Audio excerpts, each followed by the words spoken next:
Assalamualaikum warahmatullahi wabarakatuh.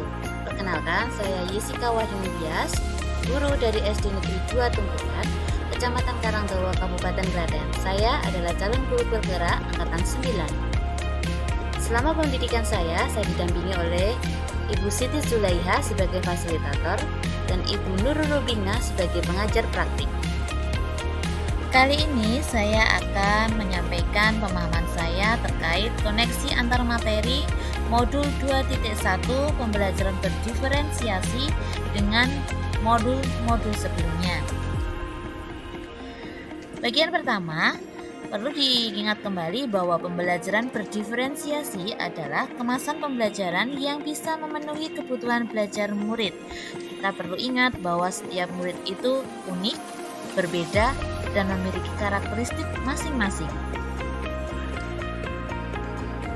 Lalu, apa saja langkah yang perlu ditempuh guru untuk bisa melaksanakan pembelajaran diferensiasi? Yang pertama adalah memahami tujuan pembelajaran. Kedua, mengetahui kebutuhan belajar murid dan meresponnya. Tiga, menciptakan kelas yang mengundang murid untuk belajar. 4. Melakukan manajemen kelas yang efektif. 5. Melakukan penilaian berkelanjutan. Dalam mempersiapkan pembelajaran berdiferensiasi, sebagai guru kita perlu mengidentifikasi kebutuhan belajar murid. Karena melalui data kebutuhan belajar murid, barulah kita bisa mengemas pembelajaran yang sesuai dengan murid di kelas. Aspek yang perlu diidentifikasi dalam kebutuhan belajar murid antara lain kesiapan belajar, minat murid, dan profil belajar murid. Kesiapan belajar bukan hanya semata tentang EQ murid, tetapi mengenai informasi, pengetahuan, ataupun keterampilan yang sudah dimiliki murid saat ini yang akan dipakai untuk meneruskan ke materi berikutnya. Sedangkan minat murid berkaitan tentang bagaimana murid bisa belajar, apakah menggunakan humor ataupun hal-hal yang terkait dengan hobi murid. Kemudian yang ketiga adalah profil belajar murid. Profil belajar murid terkait tentang lingkungan belajar murid pada sebelumnya, tentang pengaruh budaya murid, dan juga gaya belajar murid terkait visual, auditorial, dan kinestetik, ataupun bisa dikolaborasi antara ketiganya. Dalam mengidentifikasi kebutuhan belajar murid dapat dilakukan dalam beberapa cara, antara lain mengamati murid sehari-hari. Kedua, melihat rapor belajar murid pada kelas sebelumnya ataupun pada semester sebelumnya. Yang ketiga, berdiskusi dengan guru kelas sebelumnya terkait bagaimana murid itu belajar.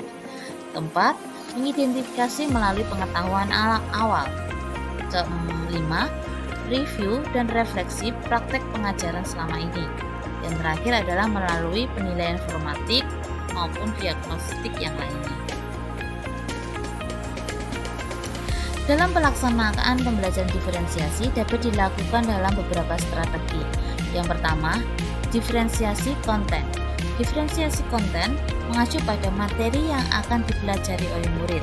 Dalam menentukan materi yang akan dipelajari, kita perlu menyesuaikannya dengan kesiapan belajar murid yang sudah kita identifikasi dan juga dikemas sesuai dengan minat murid agar pembelajarannya lebih bermakna bagi murid.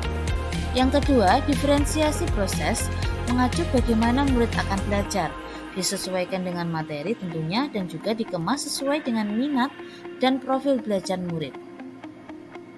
Diferensi produk, bagaimana murid bisa mengemas hasil belajarnya, disesuaikan dengan materi dan juga dikemas sesuai dengan minat murid.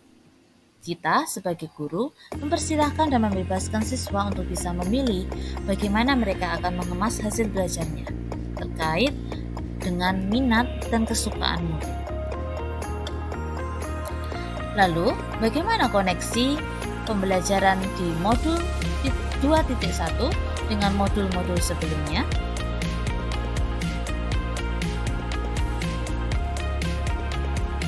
Keterkaitan antara modul 2.1 dengan modul 1.1 yaitu pemikiran PHD, bahwa dalam pelaksanaan pembelajaran diferensiasi, guru harus memahami perannya sebagai petani yang harus menyesuaikan pembelajaran dengan kodrat alam murid. Artinya bahwa sebagai petani, yang bisa kita lakukan adalah menanam, merawat, dan melindungi murid dalam pembelajaran agar bisa belajar sesuai dengan kodrat alamnya tanpa meninggalkan nilai-nilai bangsanya. Keterkaitan dengan modul 1.2 terkait nilai guru penggerak, yaitu bahwa dalam melaksanakan pembelajaran diferensiasi, guru harus berpusat pada kebutuhan murid, selanjutnya berinovasi dalam mengemas pembelajaran agar bisa memenuhi kebutuhan belajar murid. Keterkaitan dengan modul 1.3, yaitu terkait visi guru penggerak, bahwa kebutuhan belajar murid menjadi salah satu dasar bagi guru untuk membentuk visi sekolah. Terakhir, keterkaitan dengan modul 1.4, yaitu tentang budaya positif, bahwa melaksanakan peran manajerial dalam pelaksanaan pembelajaran berdiferensiasi dan juga menyusun kesepakatan kelas agar pembelajaran diferensiasi berjalan dengan kondusif dan juga efektif. Demikianlah paparan yang bisa saya sampaikan. Untuk kurang dan salahnya saya mohon maaf. Wassalamualaikum warahmatullahi wabarakatuh.